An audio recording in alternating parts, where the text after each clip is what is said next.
Praise the Lord. கர்த்தர் நல்லவர், அவர் கிருபை என்றும் உள்ளது. இன்னைக்கு 2 கொரிந்தியர் 5ஆம் அதிகாரம் 17வது வசனத்துல, ஒருவன் கிறிஸ்துவுக்குள் இருந்தால் புது சிருஷ்டியா இருக்கிறான், பழையவைகள் ஒழிந்து போயின, எல்லாம் புதிதாயின.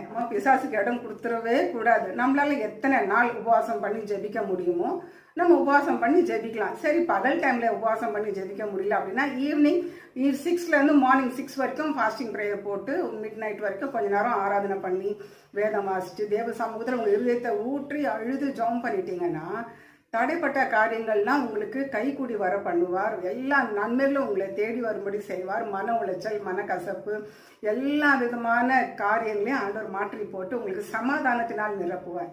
ஆமே.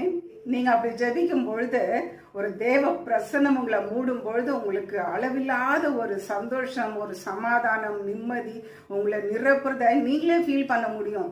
தேவ அபிஷேகம், கர்த்தர்கிட்ட இருந்து வரக்கூடிய அந்த ஒரு அனாயிண்டிங் உங்களை நிரப்புறத உங்களால உணர முடியும்.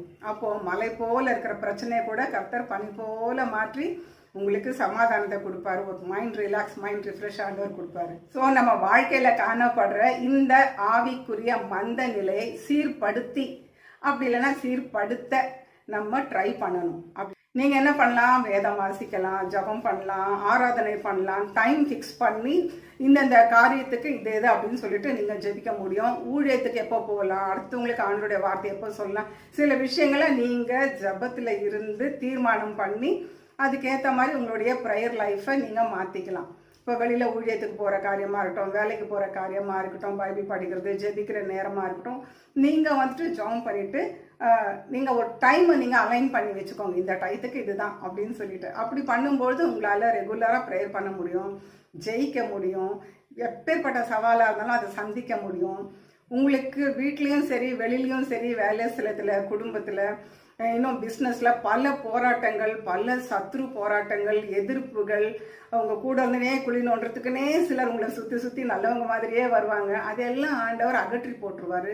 ப்ரேயரு, ஜபம், ஆராதனை இந்த மாதிரி எல்லாம் நம்ம ட்ரை பண்ணும்போது நம்ம வாழ்க்கையில என்ன நடக்கும் அப்படின்னு சொன்னா, இந்த பழைய சோர்வுகள், பழைய எதிர்ப்புகள், பழைய சத்ரு போராட்டங்கள், மன உளைச்சல்கள், கவலைகள்ல இருந்து எல்லா அடிமைதானத்துல இருந்து நம்மளுக்கு ஆண்டவர் விடுதலை கொடுப்பாரு. நிச்சயமா கொடுப்பாரு.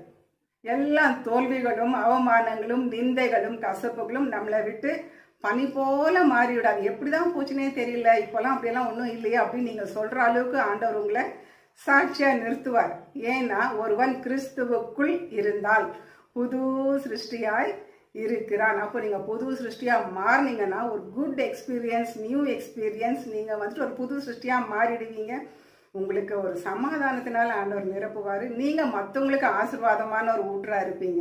ஸோ முந்தினவைகளை நினைக்க வேண்டாம், பூர்வமானவைகளை சிந்திக்க வேண்டாம். இதோ நான் புதிய காரியத்தை செய்கிறேன், இப்போதே அது தோன்றும், நீங்கள் அதை அறியீர்களா? நான் மனாந்தரத்தில் வழியையும் அவாந்திர வெளியில ஆறுகளையும் உண்டாக்குவேன் அப்படின்னு ஆண்டவர் சொல்றாரு. நம்மளுக்கு எப்படிப்பட்ட ஒரு பாலைவனம் போல, மனாந்திரம் போல நம்ம வாழ்க்கை காணப்பட்டாலும் இந்த புது வருஷத்துல, இந்த புதிய மாசத்துல, இந்த புது நாள்ல, இந்த புது வாரத்துல ஆண்டவர் உங்களை மகிமையா வழி நடத்தி உங்க தேவைகள் எல்லாம் சந்தித்து சமாதானத்தினால, ஜெயத்தினால உங்களை நிரப்புவார். ஆமேன், ஆமேன். ஸோ அதனால நீங்க எப்பவுமே சோர்ந்து போகாதீங்க, கவலைப்பட்டுட்டு என்னடா இது, இவன் இப்படி பண்றானே, இவன் இப்படி பண்றாளே அப்படின்னு சொல்லிட்டு வேலை ஸ்தலத்துலயோ, பிஸ்னஸ்லயோ, வீட்லயோ, குடும்பத்துல பல போராட்டங்கள் நீங்க சந்திக்கும் பொழுது பேசாம உட்காந்துருங்க. ஜாம் பண்றதுக்கு நீங்க உட்காந்துருங்க. ஏசப்பா என்ன ஆண்டவரே இந்த மாதிரி இருக்குது அப்படின்னு சொல்லிட்டு அப்போ கர்த்தர் உங்களுக்கு ஒரு புது பலனை கொடுப்பார். சோர்ந்து போகிறவனுக்கு அவர் பலன் தந்து, சத்துவம் இல்லாதவர்களுக்கு ஆண்டவர் சத்துவத்தை பெருக பண்ணுவார். உலக பிரகாரமான ஆசீர்வாதத்தினாலும், ஆவிக்குரிய ஆசீர்வாதத்தினாலும், சரீர பிரகாரமான ஆசீர்வாதத்தினாலும், ஃபைனான்சியலி, பிசிக்கலி எல்லா நன்மையினாலும் ஆண்டவர் உங்களை நிரப்புவார். ஆமென். Have a blessed day. God bless you. Bye bye.